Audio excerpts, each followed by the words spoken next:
You're listening to the Options Insider Radio Network, the home of the Options Podcast. For more quality options programs, visit theoptionsinsider.com or search for Options Insider Radio Network in your podcast provider of choice. Listeners can also access all of our programming through our mobile app available in the iTunes and Google Play stores. Select programs are also available via live stream at mixlr.com/options-insider. That's mixlr.com/options-insider. Don't forget to follow along with your favorite programs and submit your own questions for the hosts at twitter.com/options, stocktwits.com/options, facebook.com/theoptionsinsider, or via questions at theoptionsinsider.com.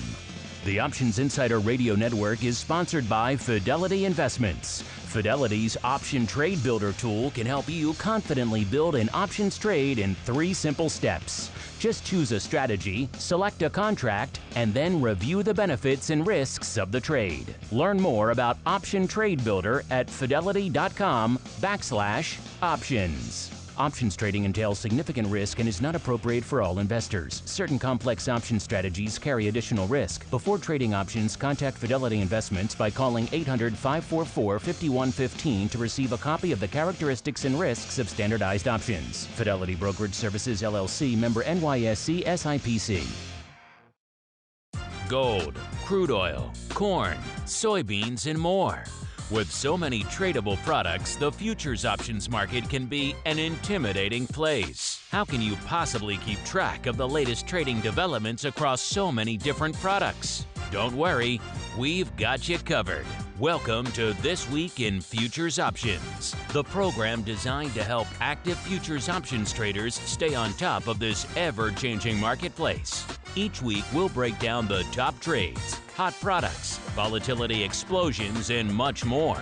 Be sure to check out our live stream via the Mixlr app. That's MIXLR. Or join our live chat room at mixlr.com/options-insider. Whether you're an experienced veteran or a newcomer looking to separate the wheat from the lean hogs, This Week in Futures Options has the information you can't find anywhere else. This Week in Futures Options is brought to you by QuickStrike, options pricing and analysis software. QuickStrike offers powerful and flexible options analysis and pricing tools via an easy-to-use web-based interface. View prices on outright options or spreads with comprehensive page-level analysis controls. Build trades, manage risk, or explore historical volatility. QuickStrike has you covered, with market data reports ranging from open interest to the term structure of volatility. QuickStrike is the perfect addition to your trading toolkit. Learn more about QuickStrike at bantix.com. That's BANTIX.com. And don't forget to follow us on Twitter at QuickStrike1. That's QUIKSTRIKE1. This Week in Futures Options is also brought to you by CME Group, the world's leading and most diverse futures and options exchange. CME Group's markets help individuals and businesses around the world manage risks and seize opportunities. CME Group offers the deepest and most liquid options on futures across all asset classes, including interest rates, equity indexes, foreign exchange, energy, agriculture, and metals. For more information and educational resources about futures options at CME Group, visit cmegroup.com/options. This Week in Futures Options is also brought to you by FTSE Russell, a leading global provider of benchmarks, analytics, and data solutions. Investors in the U.S. and around the world are using FTSE Russell indexes to benchmark their investment performance and create investment funds, ETFs, structured products, and index-based derivatives. Many Options Insider Radio Network listeners will be familiar with the Russell 2000 Index. Russell 2000 futures and options are currently trading on the Chicago Board Options Exchange and CME Group. For more information, please visit ftserussell.com, cboe.com, and cmegroup.com. And now, get ready to break down the latest futures options trading activity. It's time for This Week in Futures Options. All right, everybody. That music means it's time once again for a little TWIFO. This Week in Futures Options, a program where the name pretty much says it all. We get to break down the week that was and is in the world of futures options. That covers all the different product complexes. If it's hot, it's lighting up our screens today. My name is Mark Longo from the Old Options Insider, as well as, of course, from the Options Insider Radio Network. And I am joined by my usual cohort, my partner in crime, the man about town over there in the land of Bantix Technologies, and creator of a little thing we like to use around here called Quick Strike, Mr. Nick Howard. Nick, welcome back to TWIFO, sir. Spectator today, because I'm going to listen to our great guests talk, and only talk when asked to be a question. So there we go. I will pull you ever so unwillingly into the show. But here, Mike, we have some great guests joining us to break down some hot topics out here in the world of futures options. One returning guest and then a newcomer. Let's start with the newcomer first. He is Steve Stasys, the Senior Director of Agricultural Products over there at CME Group. Steve, welcome to the TWIFO program, sir. Thanks, Mark. Glad to be here. We have a rare dual guest squeezing their way into the CME hot seat today. Our other guest is returning. We had a deep dive into ags with him a few months ago. Everybody loved it, so we thought we'd bring him back to do that again. He is Jared Caplan, the head of commodities trading over there at Akuna Capital. Jared, welcome back to the program to you as well. Thanks for having me. And Steve, we'll start with you since this is your first time on the old show. Let's do what we like to do with all of our first timers. Give our audience a little bit of an overview of your background in the world of options and derivatives and how you found your way over there to becoming the head of ag products, or senior director, I should say, of ag products over there at CME. Yeah, not a problem. So you had Albert on last week, who heads metals for the exchange. I have a very similar role, except on the ag side. Started my career down in 2001 on the board trade floor, trading bond options. Did that for about 5 years. I was primarily a one-trick pony long gamma trader that unfortunately stopped working and moved on to a startup exchange, and then was kind of looking to get back into trading. And after a lot of research and analysis, decided I'm going to jump into the ag option space, and started my a second tour of my trading career. And a big shout out, going from one asset class to the other, I would have loved to have a tool like Quick Strike to get to know the products a lot better. That was a couple of years ago, and something like Quick Strike wasn't around, and wish it was there at that time. Probably might be even still trading the products if that was the case. Look at you, Nick, getting all this love here on the show. See, it's just every week is just a love fest for Nick and TWIFO. You hate it. You hate me getting the love. The listeners give you all the love. I get a little jealous of the love sometimes. I have to admit, you know. You do. I'll have to figure out a way to make you not so jealous. I don't know. All right. Well, Steve, you're our first timer here on the show, so we'll give you pride of place, sir. Ags are obviously your purview. Maybe we'll start there. Like I said, we kind of did with Albert last week, kind of a deep dive into the metals. Why don't you start us off? Kind of give us an overview. We know things have been kind of rocking and rolling in ags land of late. Ags are kind of ground zero for the trade war. Things like the beans and others really have been feeling the heat. So walk us through what the last few months have been like over there in your neck of the woods, in your domain of the ags, and what's kind of been lighting it up over there of late. Yeah, it's definitely been a very interesting year. We started out pretty slow. Vols were pretty suppressed, historically speaking. People weren't expecting much of the year in terms of volatility. And then, as the trade wars kind of became more real and the back and forth happened, there was a big shift in the marketplace where we saw volatility kind of flip right from very low to very high pretty quickly. April 4th was kind of a market turning event with, beans almost dropping 20%. I do have to say, when the announcement went out, it was about 3 a.m. Chicago time, and we hit record volumes that night and during that day. And I think it's a testament to the marketplace of how market liquidity is available 24 hours a day in the ag markets. So, yeah, it's, the ag markets are always interesting. There's always something going on. We're kind of winding down the year now.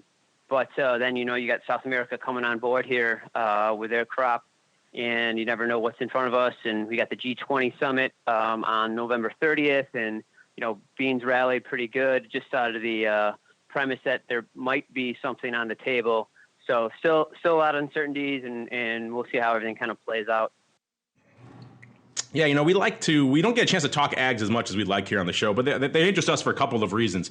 For a lot of our listeners, maybe they're coming from traditionally trading a lot of equity options or things like that. So they're used to kind of a relatively static type of skew, or certainly a relatively static shape of a skew, and relatively, normalized levels of volatility. They can ebb and flow, obviously, as we see in things like the VIX and others all the time. But the range is kind of relatively known. But it's kind of a different game when you're talking out there in the ags. Obviously, first off, the vol itself is highly volatile. So there's a high vol out there in the ags, particularly right now as things are continue to rock and roll and things continue to be fluid out there. And also, interesting thing, what we really like to talk about on the show, we like to sink our teeth into, is the skew. And so when skew evolves, and when it evolves rapidly in a product, that makes it fun for us to talk. I mean, if you have a certain product that all it is bid to the calls and offer to the puts, or let's say vice versa in the case of the equities, then there's a certain amount of sameness when you're talking about it all the time. You can talk degree of slope and things like that, but certain metals and a lot of the ags fall into this category as well, where they're just evolving by the paper flow. It could change week to week, even to session to session, and that's what makes it kind of exciting for us here. Jared, you guys, obviously you spend your nose to the grindstone day in, day out in the ag markets. So maybe we'll give you a chance. You want to pick our first product we're going to deep dive into. What's on your radar the most these days in the ag side of the space, Jared? I mean, on the ag side of the space, we're talking trade wars. We're talking soybeans. I mean, that's the topic for everybody. I mean, we're even talking on our index on the equity side. We're talking about soybeans with the trade war. So I think that's where we've got to start. Yeah, well, let's start there then. I mean, obviously soybeans have been a fascinating part to watch here. We kind of talked about last time you were on, they were kind of just beginning their first kind of big sell-off in anticipation. Kind of the trade war hadn't even gone into effect yet. They were selling off in anticipation of it happening. Of course, now we have the real thing going on. So obviously it's been a pretty hot and heavy couple of months for you guys over there. And Jared, what's been lighting up your own collective tape in beans over the past few months? It's surprisingly been a bit of a wait-and-see game. I mean, we're back to relatively low vols. I think we're coming up into an interesting place with this G20 summit.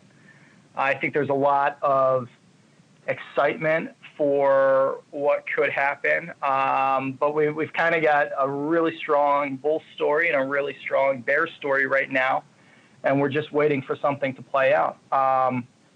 I guess on the bullish side, we've got the potential for a trade deal. We've got Trump, saying today that he's got his next round of tariffs already on hold. We're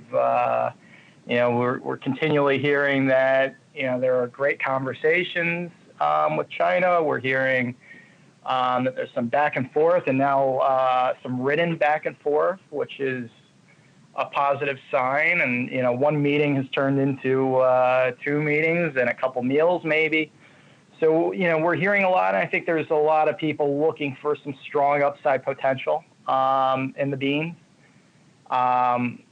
There are quite a few other analysts out there who would say they might be disappointed with the rally in the beans on a trade deal.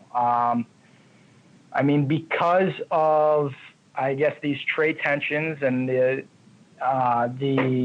tariffs that are in place, the Brazilians have planted the largest Brazilian crop they've ever planted. It's projected to be 120.5 million metric tons. What's kind of interesting as they grow their infrastructure over the last 2 years, wherever this crop has been projected, it's been about 10 million metric tons larger by the end of the season. This year they've had an absolutely wonderful weather, for the beginning of the growing season, and so we're still kind of inching that higher on the forecast. And they've planted early. They've planted, a lot, and they've planted early, so they'll harvest early. So the trade window for the U.S. might be short to see our exports heading out. So we've got kind of like a tight situation worldwide in terms of the stocks to use, but in the U.S. we could see our stocks double. Rabobank came out with kind of an analyst report today, and that's something that they are forecasting without a trade deal. So a really loose situation stateside. China's been doing a great job. So going back to September, I believe Sonny Perdue came out with his kind of farm bill to help the farmers and help get these crops sold, and we're putting $200 million towards getting new trade deals with new trade partners. But what's been interesting is that the Chinese have been doing the same exact thing. Something that caught my attention, a really small trade deal. China is allowing soybean imports from Ethiopia. That came out September 7th. I dug that one out. There's just a lot kind of on the table, and maybe that's enough for now, but we could keep talking. Oh, yeah, there's certainly a lot to parse there in soybeans land. You're right. It has been no shortage of headlines of late. Started off a month or so ago with all the talk of China's going to Brazil and they're bidding up Brazil, and U.S. farmers can't sell as a result. So that Brazil to China or Brazil to U.S. bean spread got kind of crazy to the point where people started saying, this is too much. And even with the shipping costs, there's an ARB here. So they started ARBing that. Now we're seeing Bloomberg and others talking about how in the midst of this trade war, some U.S. farmers are deciding just to sit on their hands and go into storage with their beans in silos and other places, which is its own gamble in and of itself, because soybeans not exactly a very storage-prone type of crop. You can't store it too long. It could rot, it can get moldy, all the kind of stuff that can go on there. So it's not exactly highly conducive to being put in a silo for a long period of time. So that in and of itself is a danger. It's costly. Finding the place to store it is also a pain. So a lot of crazy things are in flux over here in beans land. And, as we're looking at it right now, coming into show time, we're hovering right around the 890 level out there in the beans. So up slightly on the week, ever so slightly, but not a lot. And you're right, Jared. It seems like every time Trump tweets about China, or there's a photo of him shaking a hand or something else like that, the market really ebbs and flows. It all kind of hangs on the outcome of this trade deal. Steve, obviously this has been an interesting time for you to be running the Ags division, because I think Ags are more in the spotlight now than they have been in quite some time. What are you hearing right now from people out there who are out there trading the beans? What are they seeing? Are they trading more as a result? Are they kind of sitting on their hands? What kind of stuff are you seeing and hearing from your end users and even the market makers outside of Jared, obviously, who are out there playing in this market every day? What kind of stuff are you hearing from them right now? Well, I think if you look back at this year, it shows a perfect example of why you hedge, right? When you are entering an unknown area, if you're not exactly sure how the year is going to play out, futures and options can help mitigate that risk and save yourself the 25% slide in price with placing hedges out there.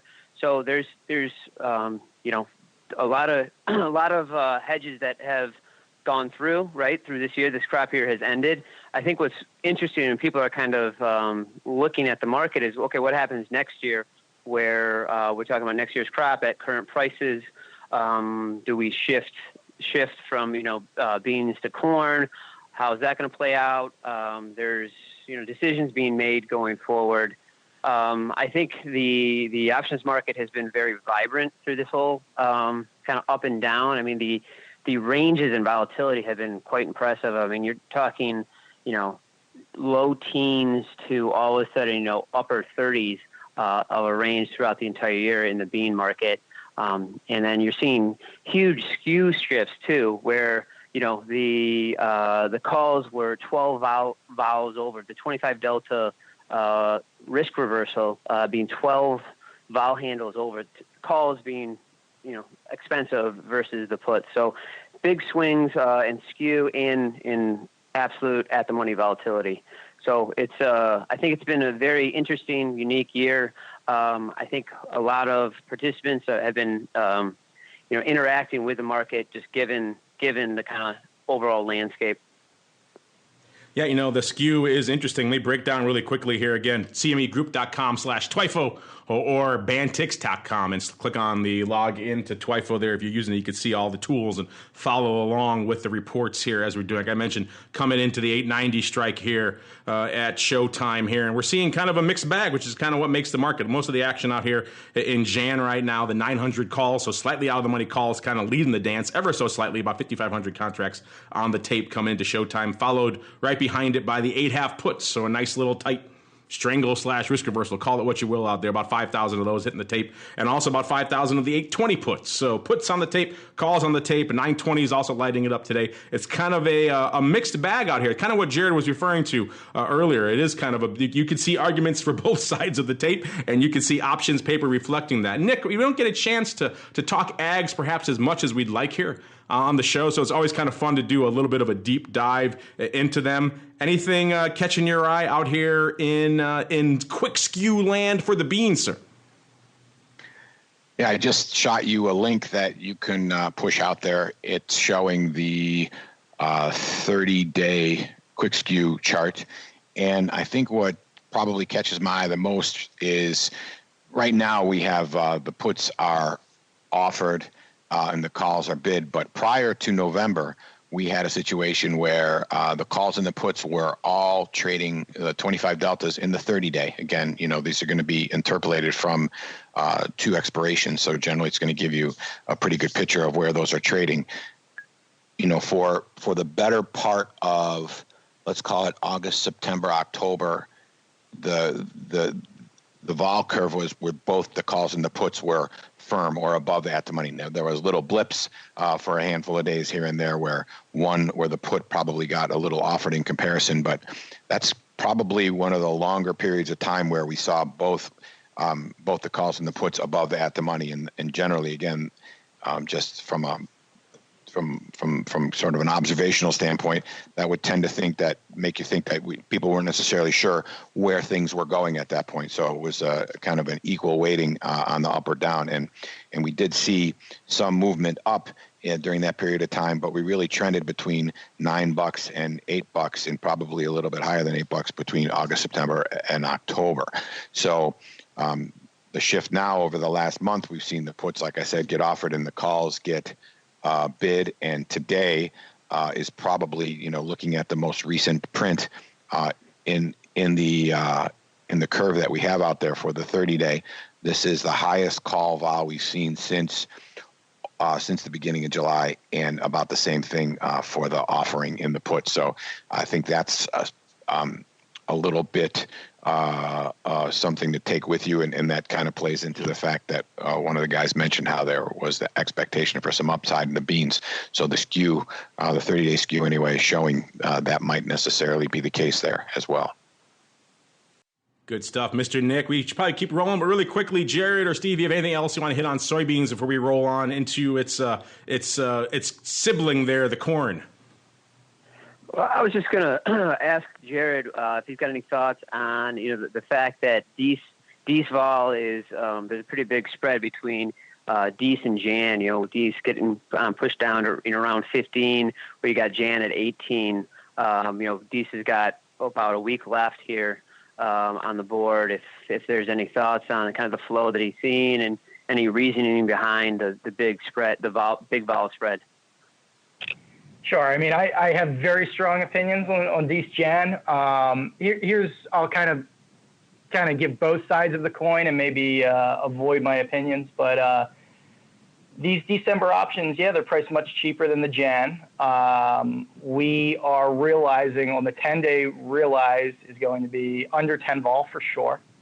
So we're kind of still in this wait and see period. If you hold these options, you're not going to get to take a peek at the G20 meeting. Although there's been a good amount of back and forth prior.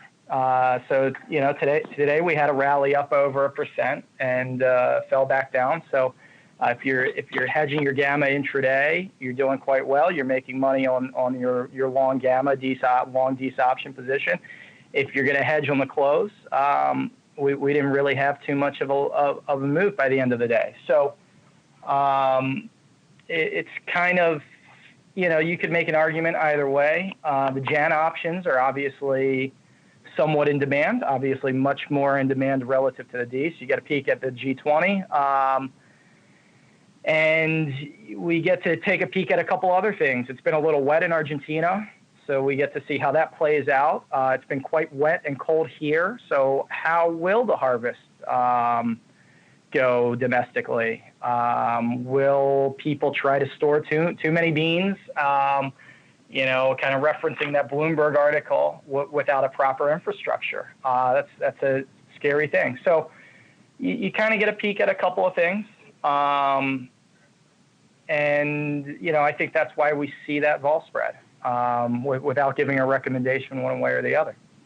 We love that kind of stuff. As Nick likes to say, you're paying the rent out there if you're doing your gamma hedging properly out there in the beans right now. Let's keep on rolling into corn. Another one that's kind of a little bit it's been of interest, not getting as many headlines as the beans are because it's not quite the ground zero. Maybe it's ground zero adjacent when it comes to trade war impact, but still feeling the heat out there. Corn out there trading right around 370 or so. So they say it's in a range of like $3.50 to $4 of late, which is of course below what they're claiming is the cost to actually produce a bushel, I should say, of corn out there. So that's obviously weighing on things. Not a lot of incentive to crank out the corn when, of course, it's not exactly paying the bills to do so. We're seeing right now we're coming into the 370 or so level, 367 out there right now, off about 0.5% coming into showtime here today. We're also seeing vol kind of coming off a bit again this week as well, kind of slightly, not a huge vol crush,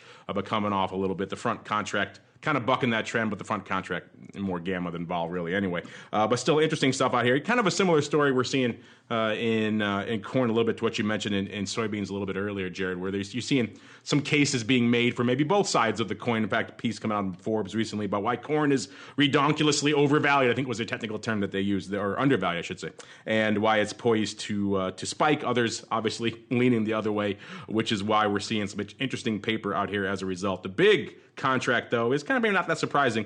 It's kind of the Dees at the money call, lighting it up to the 370s, lighting it up to the tune of about almost 12,000, 11,600 contracts. The lion's share coming on Tuesday with about 5,000 of those going up. The rest kind of going up, including a big chunk today, about 3,400 lighting it up out there today. Then we go out here to Jan for the 375, kind of a little bit of a decent jam play going on perhaps here as well. 375 puts lighting it up about 10,500 or so. Lion's share again coming on Tuesday.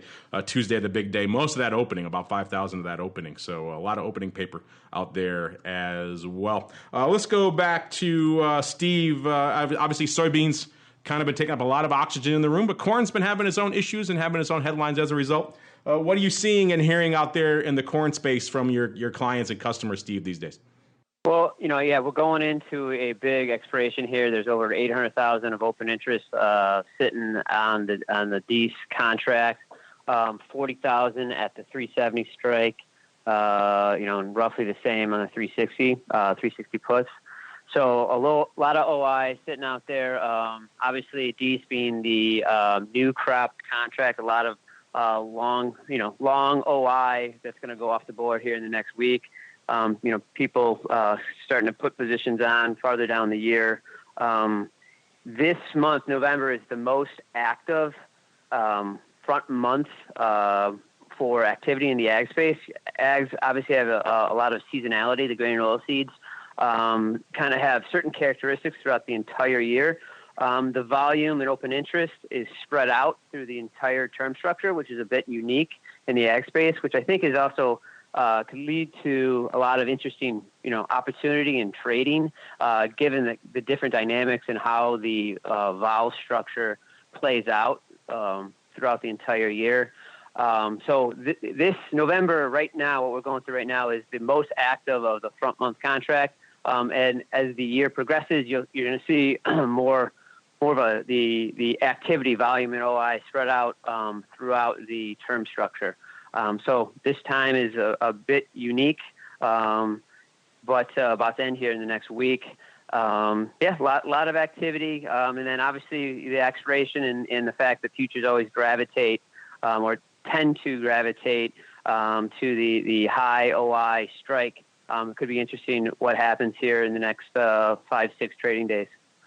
Jared, same question for you. What's been lighting it up on the Akuna desk in the corn side of the fence in the last few weeks?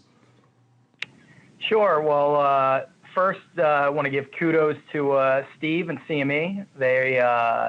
We had a ton of action in the weekly options. We hit the second highest open interest record going into the WASD and on November 8th. So that was quite exciting.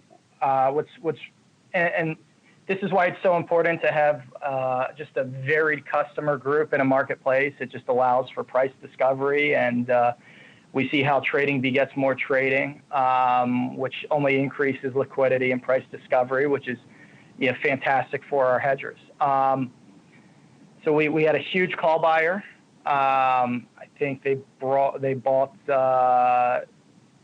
probably 35,000 at least calls going into the WASD, which was pretty interesting. There were a lot of rumors about kind of a write-down in this corn crop due to the wet weather, the cold weather. And we did have a little bit of a write-down in the size of the crop and the yield per acre, but ultimately wasn't enough to see those options really pay off. Seemed like it looked like same buyer of December calls a week or two earlier, and that person did very, very well. So I think they're still doing all right. Kind of moving on to the fundamentals, I saw you kind of mentioned that redonkulously undervalued corn. That was a technical term.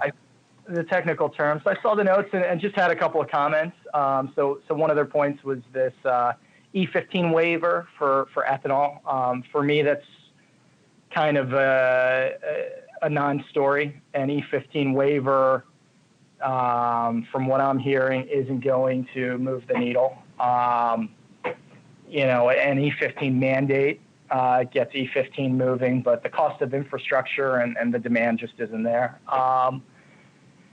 The other thing that I find really interesting, China revised their own stocks a couple days prior to our own World Agriculture Supply and Demand estimates, and then our USDA and NASS took that information and included it within their numbers.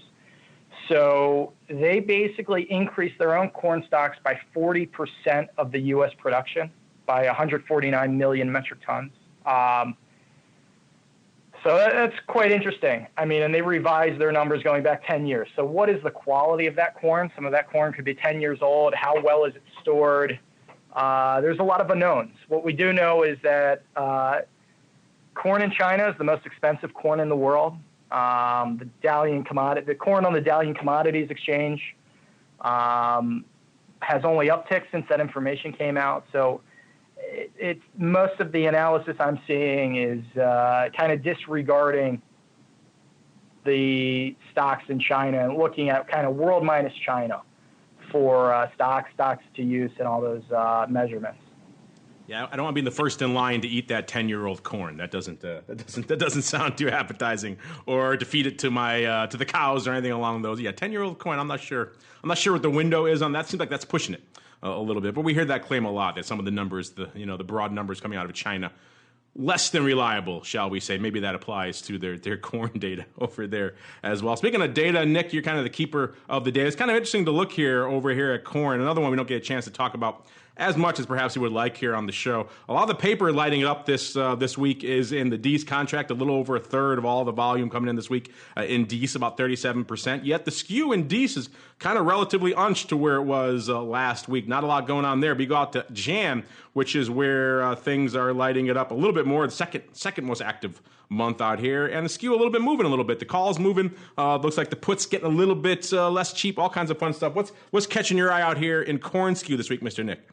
No, I was saying I'm glad that you mentioned the Dees, because generally you see when we're looking at stuff throughout the show's history, we'll see that the skew starts to kind of get more, for lack of a better term, normal as you move towards expiration. But we didn't see really any change here in the corn, so that's sort of novel in and of itself. As far as again, the Jan contract has 36 days to expiration, so we'll look sort of the analogous 30-day constant maturity again is the one that we talk about the most. And there hasn't been quite the fluctuation that you saw in the beans for the last year. We see the calls have generally been about 8% on average more expensive than the at the money, and the puts have been about 5% cheap to the at the money. And we saw a little bit of a convergence toward the at the money volatility in the middle of October, but then since then we've sort of moved off. The calls are getting firm again and the puts are getting offered, but nowhere near the same range that we saw even in September, and then August, July. We saw a very wide range between the calls and the puts out in June, and I'm sure these guys can mark events specific to that time frame. But sort of milling around our average from a quick skew standpoint right now for at least the last calendar year here. We could probably talk ags the rest of the episode, but we should probably move on. But before we do, really quickly, maybe Steve or maybe Jared, maybe we could do a quick hit on one or more, or a couple of quick ones. If there's maybe you want to do wheat, or maybe there's a couple less heralded ags that don't really get a lot of love that are kind of lighting up your own personal tapes right now. We can do some quick hits on those. So if you guys have suggestions, either Jared or Steve, dive in now or forever hold your peace. We're talking soybeans. Let's talk about the hogs and the soy meal, and then get back to the soybeans. Oh, so hogs! Our listeners who like hogs will be very excited to hear them mentioned on the show this week. We are big fans of the livestock markets here at Akuna. There is an African swine flu outbreak in China, and it's actually moved into Eastern Europe as well. And that African swine flu is being transmitted via wild boars, as well as they just found a case of swine flu being transferred from the actual animal feed, which is typically soy meal or something similar. So I'm really looking at kind of crush margins. A crush margin is simply we take a soybean, we crush it into the meal and the oil, and how much are you paid, to get those derivatives from the bean. And we've seen crush margins dip both domestically in the U.S. as well as in China. So we've also seen a lot of China demand kind of easing off. They were paying $250 over Board of Trade prices for FOB soybeans out of Brazil. That's dropped down recently to $1.75. So we're seeing the demand for soybeans lessen. We're seeing crush margins condense. In both countries. In the U.S., we were up over $2. Now we're down to $1. So quite a big move. So we kind of get to connect all the products with that, and that's interesting for me. How big of a deal is ASF? Maybe huge. What really piques my interest is this December-February hog futures spread. We've seen it. We're at record levels. We're looking at a hog slaughter, I think, of it could be a daily, of a record daily slaughter. So we've got kind of a huge bearish fundamental right in front of us, but we may have some foreign demand for our hogs if we can get a trade deal done. What we've also seen is poultry sales in China have been really taking off. That's been great for Russia, I believe, who's been exporting poultry to China. Unfortunately, in the U.S., it's a vertically integrated supply chain. So there's really not much of a need for that industry to hedge. Otherwise, that'd be a great opportunity for the CME group. But there's just a couple of other things. We could talk some other stuff, but we'll probably want to get onto the energies, I would suspect. Yeah, but our listeners who love the hogs, we have a hashtag on this show, Jared. I don't know if you know, we call it hashtag Hog Love whenever we break out the hogs, because there's a very devoted audience, a small but devoted audience to all things livestock and lean hogs. So they'll be very excited that hashtag making a return here on today's show. Really quickly, Steve, some last synopsis here of what's your thing, what's on your radar in ags before we go deep into energy, sir. The last thing that I'd say in the ag space is just to make sure, I know you've got a cross-section of listeners on the show, is to make sure everyone understands what a short-dated new crop option is there's a lot of products here at CME, and we, a lot of terms, but basically it's exactly like a mid-curve option in Eurodollars and what they have in the energy space. It's a short-dated option on a longer-dated future. We've got 4,000 average daily volume on the contract. So when you're looking at a scenario, say in beans, where there might be some long-term things at play that you just want coverage in the next month, 2 months, a short-dated new crop can be a powerful hedging tool on the next year's crop, on that Nov crop in beans. But for you don't have to have it for the next year. You can cut that down to 60 days versus 360 days and have a savings premium. So just wanted to make sure the last thing on the ag, that everybody understands that product, and it's a pretty active product in the ag space. All right, Nick, I know you can't resist yourself a little hashtag hog love yourself as well. So what's catching your eye here in the lean hog, sir? It doesn't work. I was trying to. It's Akuna. It's not Hakuna. And there's Pumbaa from Lion King. Is that what you were working on over there? It doesn't work. That's the pun you were working on for the last. I can tell your gears were spinning. It's lonely here in the suburbs by yourself. That's why you got to come in the studio, sir. It's not Akuna Matata. It's Hakuna Matata. So, never mind. You got to come in the studio. We can have delicious burgers, some beverages. They're actually redoing all the stuff over here, so it'll look nice and fancy next time you come in.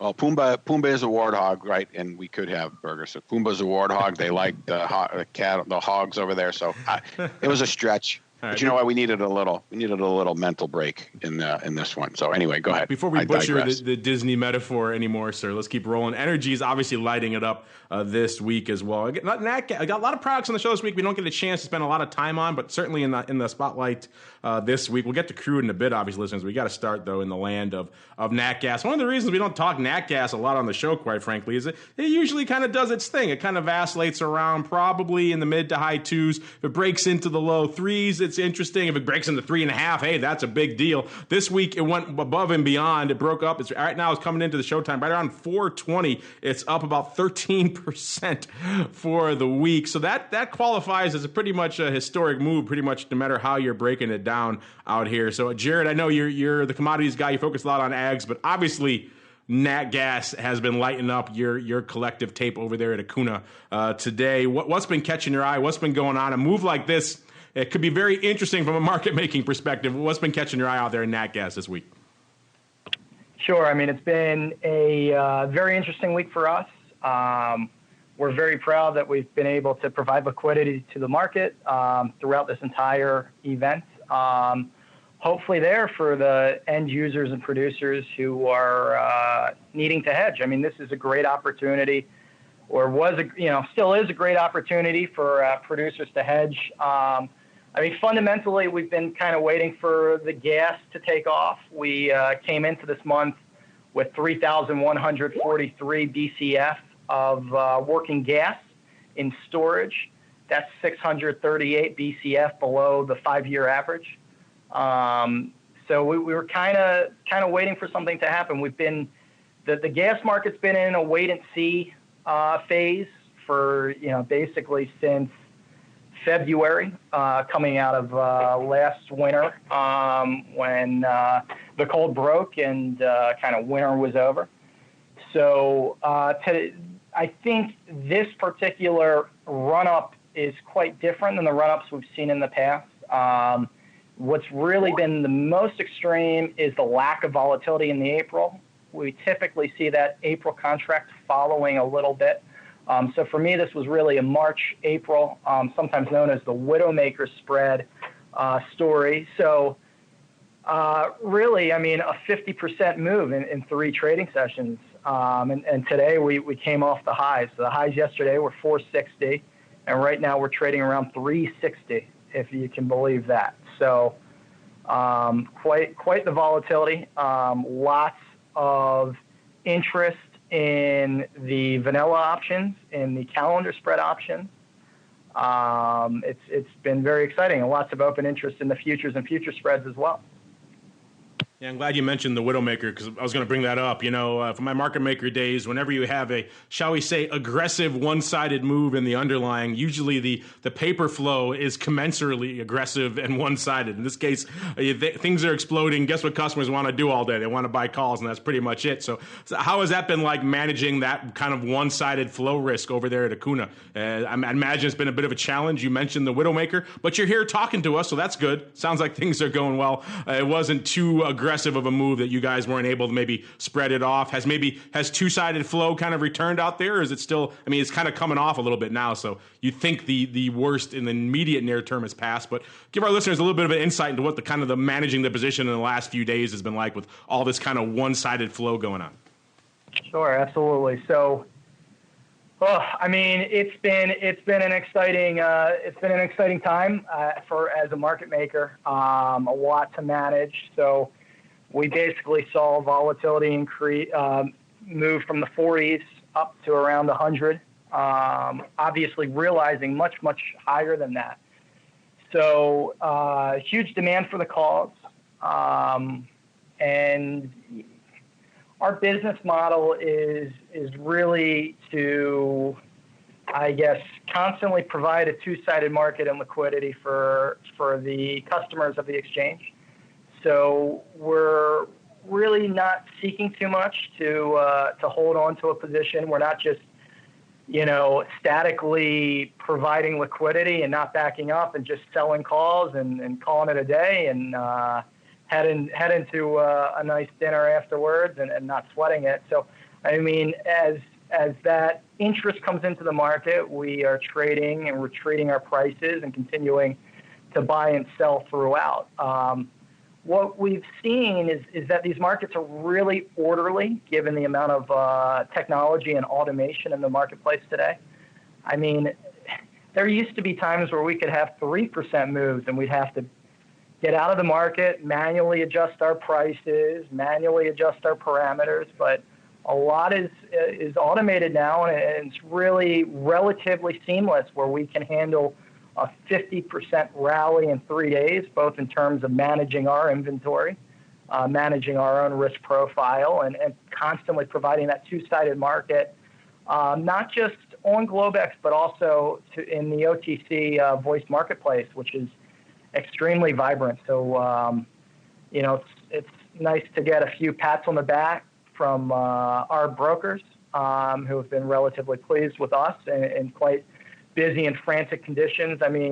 We've all heard the stories of the crash of 87 and 2008 where people just stopped picking up the phone. They didn't want to provide liquidity anymore. So I think that really shows the strength of the liquidity that CME offers, as well as CME's competitors. The ICE, NFX are all doing a great job within this space.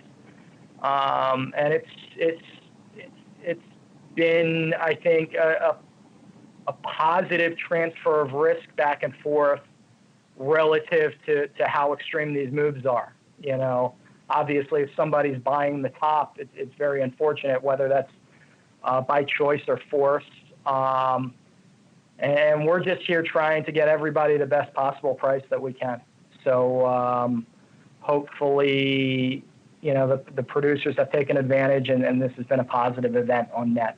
Well, you're still here, so you're doing something right, at least on the risk management front, Jared, which is that's the first order of business for any market maker in environments like this, obviously, is keep the lights on, keep them blowing out. A move like that, particularly in a product like Nat Gas, usually somewhat staid, can be that much more exacerbated than, let's say, a more high-flying thing like an equity or something like that. So interesting stuff out there. Mr. Nick, we don't get a chance to talk, Nat Gas. Again, that's maybe the theme of the show this week, is all the products we don't get to talk about a lot, but are doing a lot this week, so kind of fun to mix it up here. Nat Gas obviously showing some historic moves out there. I'm sure you probably have a ton of users in the quick strike land who are diving deep into Nat Gas now. Maybe they weren't last week, but they sure as heck are this week. What's catching your eye out there, and what are your users up to in quick strike these days? What are they looking at in Nat Gas, sir? Yeah, the one thing that I did want to mention is that, we had a little bit of the future started to move up a little bit earlier than the big spike that we had in the last few days. And you saw the skew started to change. We did see, we have over the last month see the calls starting to get more firm in relation to the puts. Now it's probably seasonality that's part of that, but there was some indication that there was a little bit of a push higher on the call side, even when we started to creep higher with the futures. So I just want to make sure, I gave you that link that you tweeted out, so make sure that people pay attention to that right-hand side of that chart. And you could really see, if you look closely, I put a real longer term view on there, but if you look closely, you can see that the futures were creeping up and the skew started to, the calls were bid and the puts were offered. That started to happen a little bit before the big spike. Yeah, again, you can check it out over there for yourselves. I'm sure a lot of you are right now over there in quick strike land. Let's do a quick glance here to see where people are playing. No surprise when things are going crazy. People are going straight to the front month D's contract. They want to get in. They want to get in fast. They want deltas. They want gamma. They got to get it now. They're not going to go out 6 months or a year. They're going to go into the near term of the curve. That's what we're seeing pretty much.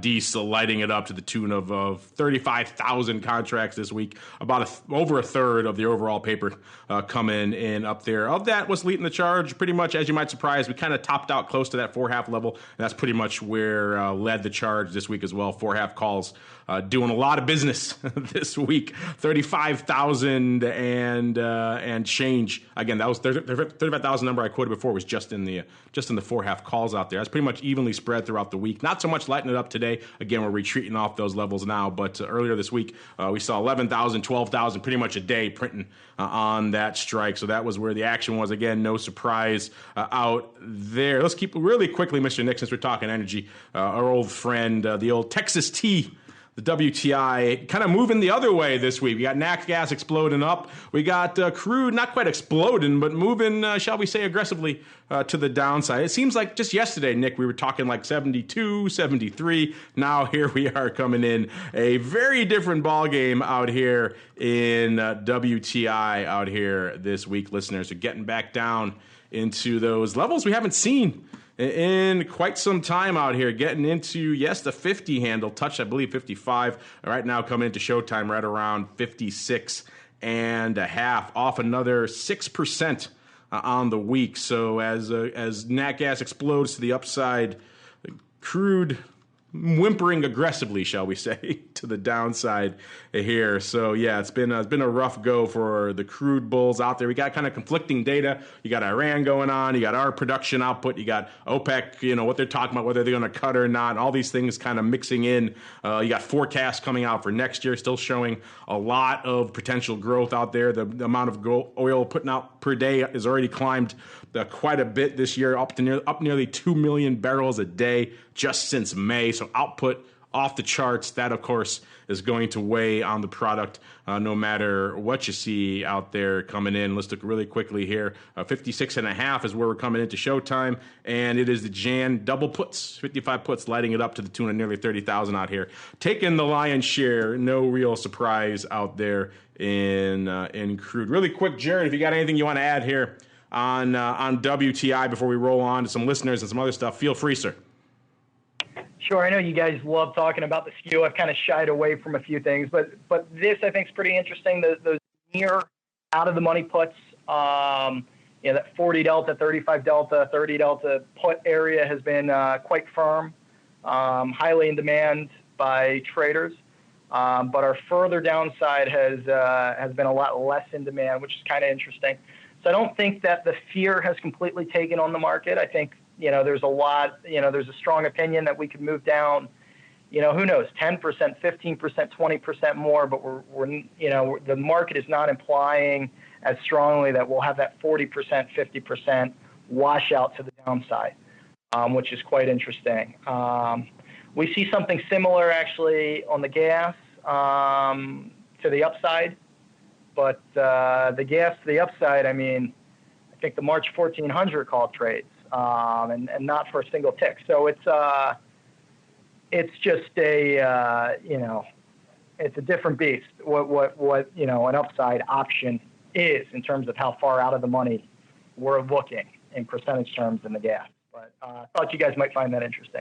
That just shows kind of the relative, the relative extreme nature of the move in one. The other one, it's hard. I mean, comparatively, oil is far less extreme, but still, it's an aggressive move.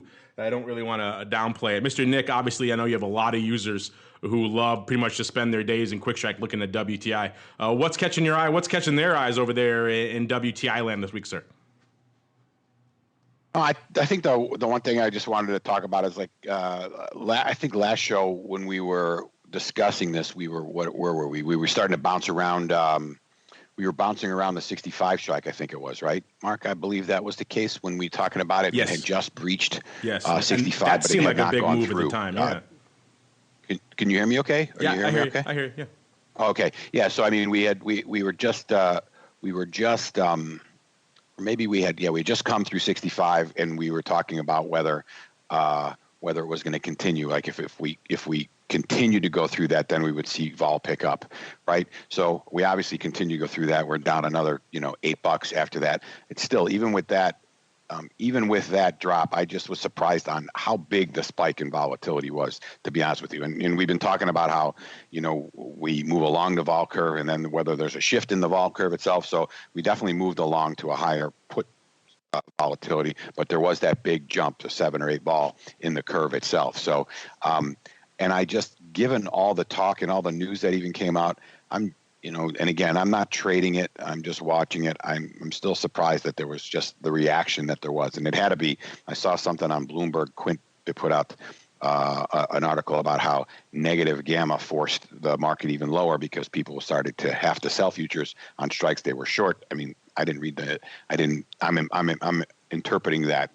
That's going to be my trader's interpretation of the article. So, because I've been short the bad gamma before, and I've had to sell into very ugly prices, and it just gets worse. But, that could very well have exacerbated. But I'm still, even with all that and the move down, I'm just, I think people probably did the right thing if they had enough bullets to stay short, because I didn't see it. I just couldn't understand how everything that has been going on in the market, that it would continue to go south. So that's all I really wanted to mention there. I know we're up against it, but I want to get at least one listener in on the show before we go. So we'll do a real quick futures options feedback before we wrap up. It's time for your questions, comments, and insights. It's time for Futures Options Feedback.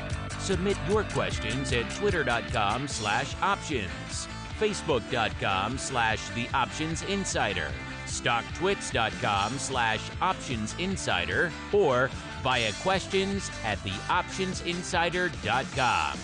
You can also submit your feedback via our Options Insider Radio Network mobile app, available for iOS, Android, and Kindle Fire devices. You can even ask your questions live every Friday at 3 p.m. Central via our Mixlr chat room. So grab the Mixlr app or just search for Options Insider at Mixlr.com. That's Mixlr.com. All right, really quickly. We've got time pretty much just one. Luckily, we found a one that's perfect for, this is actually what we were just talking about earlier, Jared and Steve. Our listeners, we joke about having the hashtag, but it came into effect here this week. This comes from NN76, interesting handle. They go, found your show when searching for info on hog options. There you go. Probably the only game in town when it comes to talking hog options. Not too many outlets out there for that. He says, I like the hashtag hog love. See, there you go. The hashtag getting some love. I like it. Any tips for someone thinking about diving into these markets for the first time? I know they're pretty crazy. It's funny. Anecdotally, I've talked to a lot of professional market makers who come in from products like the equities and the indices and have tried to make their headway into the hogs and have come away just stupefied. And the paper flow is so different. It is a very different beast. At the end of the day, an option is an option, but the way they trade and the flow and the skew, kind of its own rules of engagement out there in hogland. So maybe Jared, we'll let you take this one if you're so inclined. Then if Steve, if you have a follow-up, feel free. But this is a guy, newcomer, diving into these markets. He doesn't say, I'm guessing he's probably coming from the equity option land. So it's going to be kind of like night and day to him. Any tips for dipping his toes into the hog options waters, sir? I'd just say, trading is a risky thing. Just, do your research and, make sure you're aware of what you're trading. And, I think what's nice is the liquidity is there anytime the market's open. So CME condensed the market hours. There's no overnight trade. It's great for a market maker because you get to sleep soundly at night. But I think there is liquidity in every option that's listed. So you should be good to go. Maybe Steve's got a little more for you. I don't know. Steve, anything for this listener who's thinking about dipping their toes into the wild and woolly land of hogs? Yeah, I mean, I just think in general, options, you can define your risk, putting on spread trades, knowing exactly, where your pain points are is that talks about any product, right? The use of options can kind of limit your exposure so you don't get over your skis, especially in a new product, right? And I think that's some great advice because the hogs can have some sharp moves as well. So, you can really protect yourself with an options portfolio versus just a naked future book. Yeah, obviously futures is a different ball game, but yeah, the options. Just be prepared. Do your homework, obviously. And maybe for this one even more than some of the other ones you want to dive into. Know what's going on, who trades what, how the term structure shapes up, which months are active. Right now, also you're talking it's liquid, but it's obviously a lot less flow than you're talking like an E-mini or something like that. So, you're talking the most active contract this week has about 2,500 contracts out there. So bear that in mind, as you're coming in to dip your toes in the waters is that, what you put on, you may have to wear for a little bit. So bear that in mind there. But interesting stuff. We like seeing people investigate new and esoteric products. What's what the show is all about. But unfortunately, it's been an hour yet again. This show flies by when we're having fun. But before we go, let's go back around the horn. Maybe Steve, we'll start with you. You guys obviously have a lot of fun things going on, maybe some exciting and some shocking things going on in the world of ag options over there at CME. If you want to leave our listeners with a little bit of a hint, a little bit of a tease of what you guys have on the pike coming in the near future, have at it, sir. The floor is yours. More of the same, really. We've done some minor changes to our existing products, just trying to make them as best as possible for the hedgers and anybody who wants to mitigate risk. But we're always looking to making the hedger experience the best possible it can be. We've got deep liquid markets, and come enjoy them. And Jared, same question for you, sir. Maybe someone likes what you're talking about here on the ags. They want to learn more about your insight. Maybe they want to reach out to your OTC desk. Maybe they're looking to kick off a career in the market making profession. Don't hear that too often, which is kind of nice. Where should they go? What should they do to learn more about Akuna, sir? Sure. To learn more about Akuna, www.akunacapital.com. That's Akuna. It is not the Swahili Hakuna Matata, which of course means no worries. But Akuna is a Australian Aboriginal word that means flowing water. So of course we're a liquidity provider. We're really excited here. We've had our Sydney office open since Q1, and we've been able to expand our coverage into 24 hours. So we've been able to expand our offering both on Globex and OTC in the grain markets, as well as the metals and the energies, and we'll continue to grow in that space. So if anyone is looking for that overnight Asian or European hour OTC business, we'd love for you to get in touch. All right, check them out over there at Akuna Capital. And our buddy Sean is traveling, I believe, in Asia this week, so he couldn't make it. Check him out, FTSERussell.com. Give him a follow over there on Twitter as well, at FTSERussell, FTSE, to learn more all the data they're talking about the benchmarks and the indices and the overriding, all that cool stuff they're talking about. And we'll get into more of that on the next show. And last but not least, Mr. Nick out there. First off, if you want to chime in on our old friend, #HogLove, feel free, sir, for our listener, Mr. NN76. And then B, you guys are always cooking up cool stuff in Quick Strike. What's on your docket this week? Well, I was mostly wanted to answer because I love the non-answers that those guys gave about the hog stuff, because they can't really give opinions one way or another about it. But on the other hand, what's going on our side, Last night we released the OPEC Watch tool. So that was version 2 of the OPEC Watch tool. If you go to cmegroup.com/OPEC Watch, all one word, you will see a tool that says we're not yet active yet, but it starts 21 days prior to the meeting, December 6th, which will be what means it'll be live tonight at midnight. So go take a look, and it will tell you whether there's going to be steady production cuts or production increase, and it's been tracking pretty well in development. So we're looking forward to see what people think about that. The whole point of it is to be analogous to the Fed Watch, and as people might have heard us say already, we also have the BOE, or the Bank of England Watch, as well. So these are the tools that are meant to give you an idea of which direction the market may go based on options.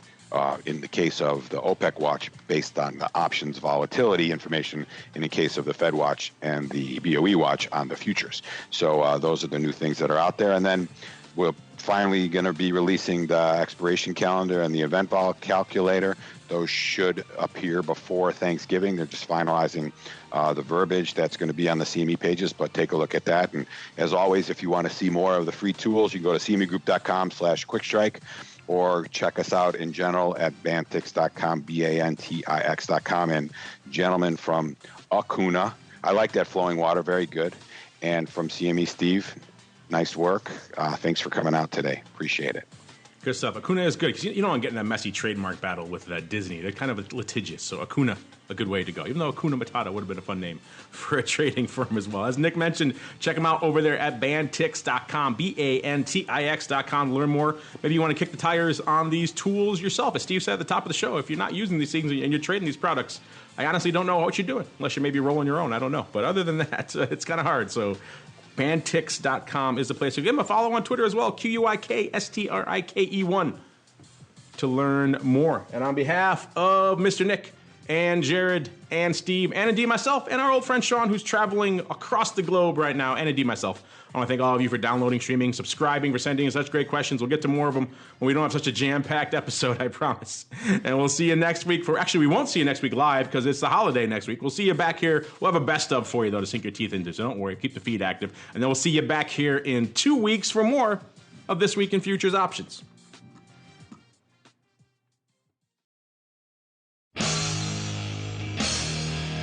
The preceding program was a production of the Options Insider Radio Network. For more quality options programs, visit www.theoptionsinsider.com or search for Options Insider Radio Network in your podcast provider of choice. Listeners can also access all of our programming through our mobile app, available in iTunes and on Google Play. Don't forget to follow along with your favorite programs and submit your own questions for the hosts at twitter.com/options, facebook.com/theoptionsinsider, or via questions at theoptionsinsider.com.